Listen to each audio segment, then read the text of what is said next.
Hello बच्चों, आप सभी का स्वागत है आज के इस नए वीडियो में नए टॉपिक के साथ। बच्चों, आज का यह वीडियो बहुत ही इंपॉर्टेंट होने वाला है क्योंकि आज हम लोग इस वीडियो में आपको फास्फोरस चक्र यानी कि फास्फोरस साइकिल के बारे में संपूर्ण जानकारी देने वाले हैं। बच्चों, हमने इससे पहले वाले वीडियो में नाइट्रोजन चक्र के बारे में संपूर्ण जानकारी ले ली है।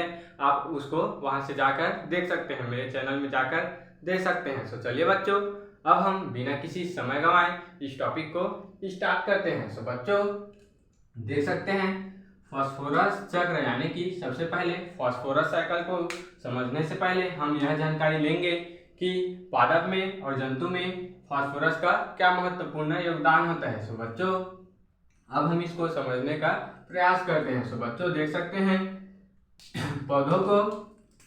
पौधों को अपने पोषण के लिए अकार्बनिक फॉस्फेट की आवश्यकता होती है। देख सकते हैं बच्चों, पौधों को अपने पोषण के लिए अकार्बनिक फॉस्फेट की आवश्यकता होती है, यानी कि उसको पोषण या फिर एनर्जी प्राप्त करने के लिए अकार्बनिक फॉस्फेट की आवश्यकता होती है और यह जीवों के शरीर में अन्य तत्वों के तुलना में अधिक मात्रा में उपस्थित होते हैं। देख सकते हैं बच्चों, फास्फोरस पौधों में भी होता है और जीवों में भी पाया जाता है, यानी कि बच्चों जीवों के शरीर में अन्य तत्वों की तुलना में सबसे अधिक मात्रा में फास्फोरस उपस्थित होते हैं। देख सकते हैं बच्चों,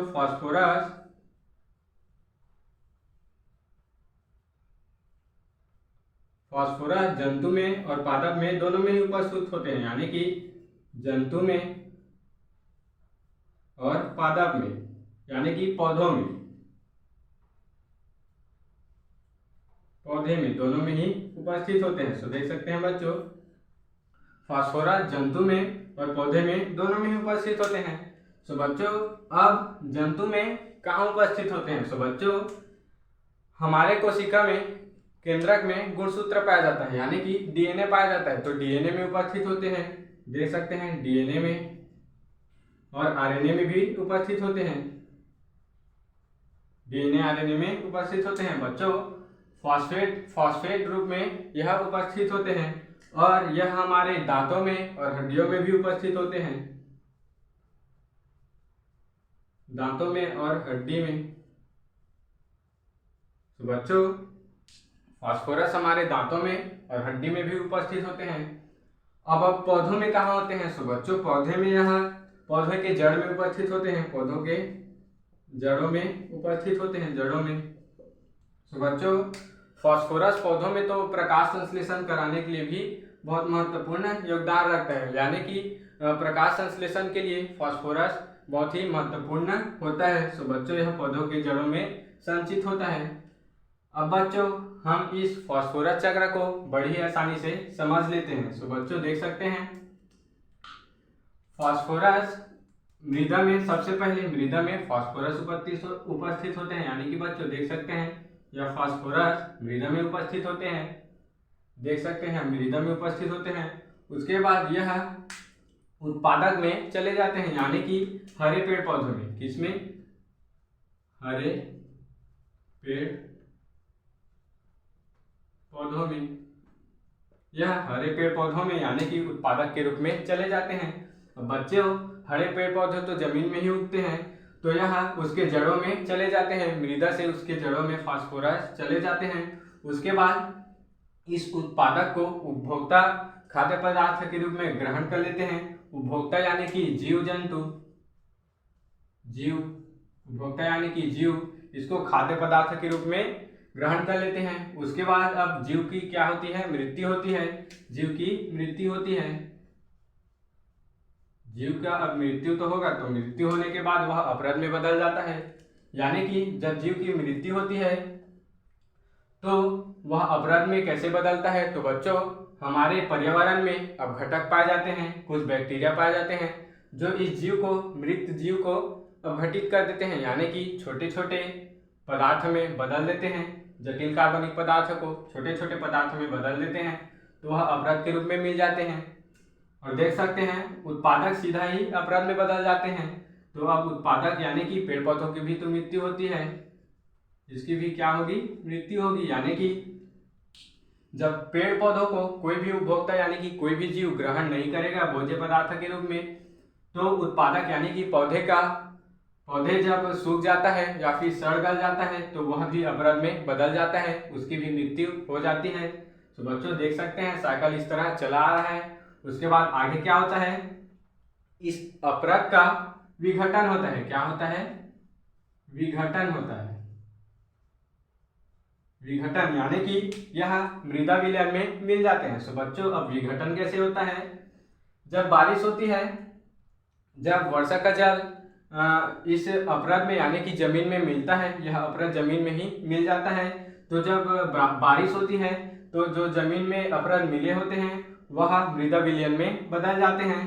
अगर अत्यधिक बारिश होती है तो वह मृदा विलयन से सीधा बहकर नदी में आ जाते हैं, यानी कि बहाव से यह सीधा नदी में आ जाते हैं, नदी से समुद्र में आ जाते हैं। अब समुद्र से कहाँ जाते हैं, तो बच्चों समुद्र से यह सागरी अवसाद में बदल जाते हैं, यानी कि महासागरी, यह महासागरी अवसाद में बदल जाते हैं। सो देख सकते हैं यह बहाव के कारण नदी में आते हैं, नदी से समुद्र में, फिर समुद्र से महासागरीय अवसाद में बदल जाते हैं। सो बच्चों यह तो एक तरफ हुआ, और दूसरा तरफ इधर मृदा विलयन से सीधा चट्टानी खनिज में चले जाते हैं, यानी कि अगर वहाँ कम बारिश हुआ हो, एक गड्ढे में अगर जल भरा है और उसमें अपरद है तो वह जमीन में चला जाता है, यानी कि जमीन उस जल को सोख लेता है और चट्टानी खनिज में बदल जाता है। सो बच्चों देख सकते हैं चट्टानी खनिज में चला जाता है। जमीन अगर सोखेगा तो अंदर में चट्टानी खनिज होता है, उसमें वह चला जाता है, फिर यह उत्पादक में चला जाता है। सो देख सकते हैं बच्चों यहाँ से फिर यह उत्पादक में चला जाता है, यानी कि उत्पाद में बदल जाता है। सो देख सकते हैं बच्चों इस प्रकार यह साइकिल चलता रहता है। सो बच्चों मृदा में फास्फोरस उपस्थित होता है जो कि उत्पादक में यानी कि पेड़ पौधों के जड़ों में चले जाते हैं, हरे पेड़ पौधों के जड़ों में चले जाते हैं।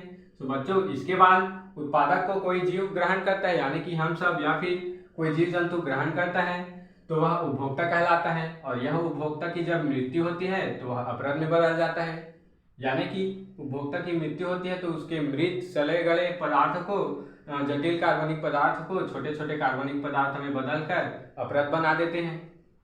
तो बच्चों उसके बाद यह उत्पादक सीधा मृत्यु होकर, यानी कि उत्पादक सीधा सड़ गल कर अपरद में चले जाते हैं। तो बच्चों इसके बाद इस अपरद का विघटन होता है, फिर यह मृदा विलयन में बदल जाते हैं। फिर मृदा विलयन अगर ज़्यादा बारिश हुआ है तो इसके बहाव के कारण यह नदी समुद्र से सीधा महासागरीय अवसाद बना लेते हैं।